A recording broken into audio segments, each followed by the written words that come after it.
chère communauté qui se bouge, bienvenue dans cette nouvelle vidéo. Alors aujourd'hui, j'ai le plaisir de m'entretenir quelques instants avec une compatriote qui habite Bruxelles. Bonjour Catherine. Bonjour André. Comment tu vas?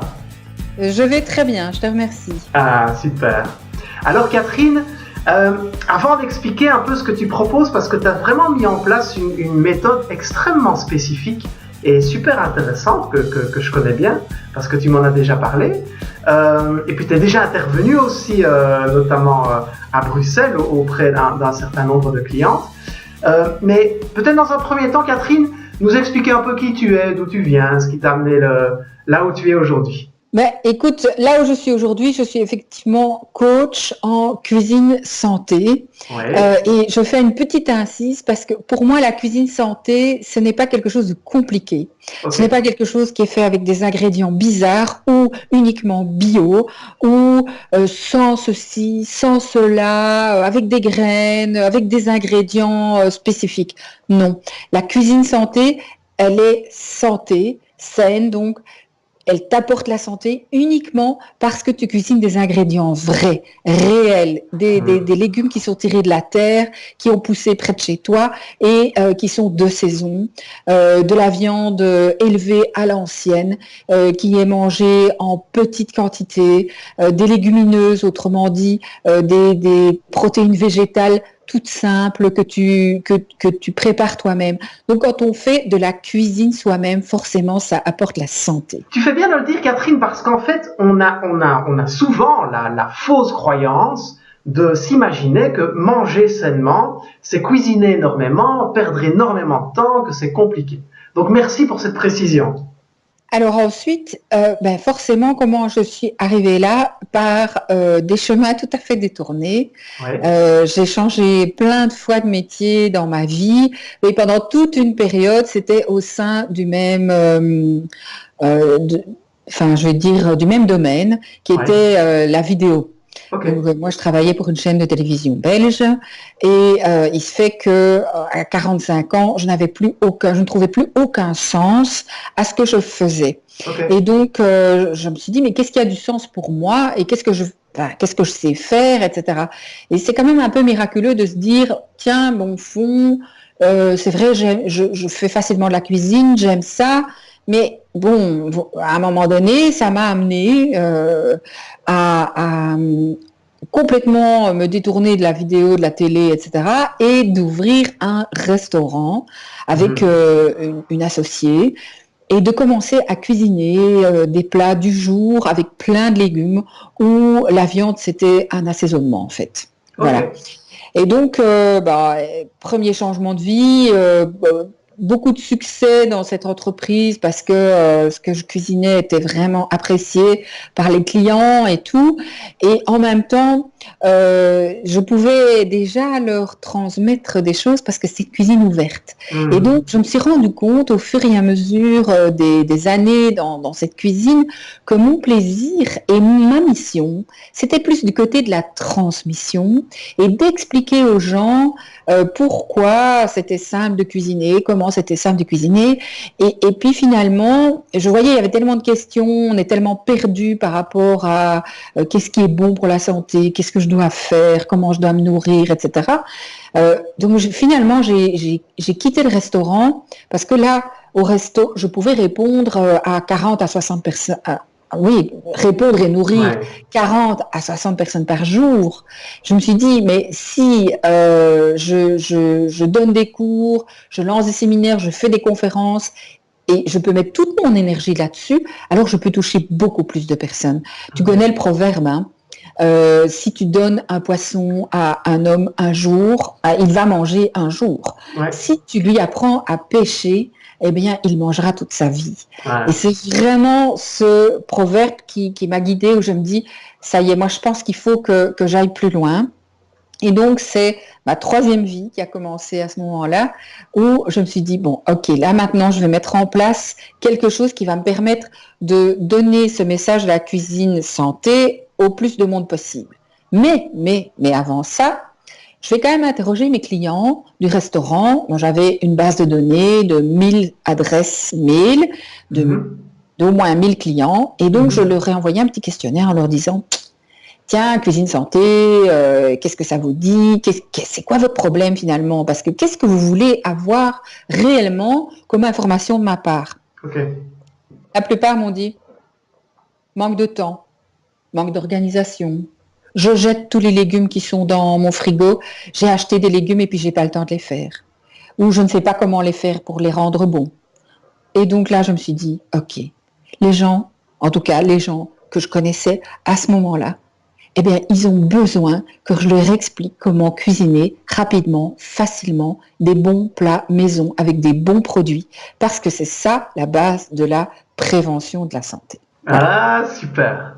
Et c'est ce qui t'a amené, donc ce questionnaire auprès de tes clients, etc., c'est ce qui t'a amené à développer une méthode extrêmement spécifique. Je sais qu'elle est vraiment unique, cette méthode que tu proposes, elle porte un nom, elle s'appelle la méthode Placard. Tu peux nous en dire quelques mots, en fait? Oui, absolument. Donc, c'est une méthode que j'ai développée au restaurant et que j'ai trouvée un petit peu par hasard, si tu veux. Parce que, comme souvent, quand on est contraint par la vie, par des difficultés, on réfléchit un petit peu et on essaie de trouver des solutions pour arriver quand même à faire ce qu'on doit faire. Je m'explique. J'étais dans mon restaurant avec mon associé, on avait mis toutes nos économies dans le mobilier, dans l'équipement, et donc on travaillait toutes les deux comme des brutes, mais j'étais la seule responsable en cuisine. Bien sûr, mon associé m'aidait, mais c'était plus pour réceptionner les commandes, tout le travail administratif, le service, tout ça, c'était elle qui faisait, elle avait déjà beaucoup de boulot. Et voilà que je me retrouve avec l'inflammation des 2 canaux carpiens. Et ceux qui ont déjà souffert de ça savent que vraiment c'est très douloureux. On a des douleurs la nuit qui empêchent de dormir et on a des fourmis comme ça et des douleurs, même des faiblesses dans les mains où on a du mal à couper ou à porter des caisses ou des casseroles. Donc j'étais quand même assez bien handicapée. Et je me suis dit, bon, j'ai pas d'aide possible. Mon associé peut m'aider un peu, mais elle peut pas, elle n'est pas la cuisinière, quoi. Donc, qu'est-ce que je peux mettre en place? Et donc, j'ai réfléchi à des méthodes pour regrouper mes préparations, pour que pour moins compter sur ma force et mon temps de travail. Oui, optimiser le temps et les résultats, en fait. Et donc, forcément, c'est ça la méthode Placard, qui est un acronyme que j'ai trouvé pour que mes clients se souviennent qu'il leur faut planifier, lister des aliments qu'ils vont combiner et assembler, réserver, ce qui veut dire garder pour plus tard, au frigo, au congélateur, et déguster. Parce que, évidemment, manger, c'est un plaisir. Et manger, ça doit rester un plaisir. La cuisine santé, elle n'est pas rébarbative, elle ne doit pas l'être. Et donc, c'est vraiment quelque chose qui est important pour moi et pour mes clients. Et donc, Placard, ça veut dire qu'il faut simplement, et c'est une méthode très simple, il faut anticiper ce que l'on va préparer. Forcément, donc il faut réfléchir à des plats qui vont s'emboîter parce que ce qu'on va faire pour le premier repas, on va faire on va cuire et préparer en plus grosse quantité certains des éléments du repas et ces éléments vont servir aux autres repas. Ce qui veut dire que ce n'est pas une méthode où je préconise de cuisiner en double ou en triple pour manger 3 fois de suite la même chose. Évidemment, personne n'a envie de manger tout le temps la même chose. Parfois, on veut bien un repas délicieux, on veut bien manger les restes, mais tout le temps, non. Ça n'est pas ce que les gens attendent. Oui. Eux, ils veulent manger varié et en même temps, ils veulent manger tous les jours bon, sain, varié. Donc, on peut imaginer, par exemple, de cuire beaucoup de pois chiches le lundi et le lendemain d'en faire un houmous. Absolument. Et je suggère même encore plus, c'est de prendre une partie des pois chiches que tu as cuits, parce que les tremper et les cuire, ça te prend du temps. Alors que ce soit pour 500 grammes ou 1 kilo, c'est le même temps, c'est la même casserole que tu vas nettoyer, c'est presque la même énergie que tu vas utiliser pour les cuire. Donc, autant faire une grosse quantité. Effectivement, tu vas manger un tagine de pois chiches le soir même, par exemple, ou une salade de pois chiches. Tu vas réserver, donc mettre au frigo pour le lendemain ou le faire déjà tout de suite le soir même pour le lendemain du houmous qui te servira pour faire tes sandwichs, pour manger le soir avec tes légumes, etc. Et puis tu vas réserver au congélateur une ou deux portions de pois chiches restants pour la semaine d'après. Okay. Ce sera génial. Il te suffira de sortir ta poche de pois chiches le matin pour le midi. Elle sera déjà prête à être mangée en salade ou à être mixée en houmous. D'accord, super. Merci pour ces précieux conseils, Catherine. Peut-être pour quelqu'un qui nous suit et qui dit, et c'est le cas de la plupart des personnes, hein, je n'ai pas le temps, c'est difficile de m'organiser avec les enfants, etc., les horaires. Qu'est-ce que tu pourrais conseiller à cette personne, peut-être une ou deux astuces vraiment intéressantes qu'il pourrait mettre tout de suite en place pour cuisiner santé et en même temps pouvoir être bien organisé et faire en sorte que les choses soient faciles et assez rapides? Alors, il n'y a rien à faire. Je n'ai pas de baguette magique. Et donc, quand on a décidé que quelque chose était important pour soi, que ce soit d'aller courir ou que ce soit de se faire masser toutes les semaines ou que ce soit de prendre une douche tous les jours parce qu'on aime bien être propre, eh bien, on met des actions en place pour ça. Voilà, il n'y a rien à faire. Si tu aimes bien la sensation de propre, tu te laves. Si tu aimes bien manger correctement, tu cuisines. Alors, ok, tu n'es pas obligé de prendre un bain de 2 heures. Tu peux, avec une douche rapide de 1 minute 30, tu peux être propre. Et donc, effectivement, avec des actions appropriées au niveau de ta cuisine, tu peux être rapide et sain. Simplement, pour pouvoir te doucher, tu as dû louer une maison ou acheter une maison avec une salle de bain ou l'installer, ce qui t'a quand même pris du temps, de l'énergie, etc. Parce qu'il y a un postulat de départ qui fait que ce que tu aménages, tu dois quand même un petit peu réfléchir et prendre du temps pour ça. Mais ça n'est pas beaucoup, c'est juste un quart d'heure. Un quart d'heure avant d'aller faire tes courses. Très important. Un quart d'heure avant d'aller faire tes courses et te dire, ok, qu'est-ce que je vais préparer comme suite de repas? Je ne dis même pas menu, ne soyons pas trop ambitieux. On peut déjà préparer une suite de repas pour 3 jours. Imagine que le samedi, tu réfléchisses avant d'aller faire tes courses.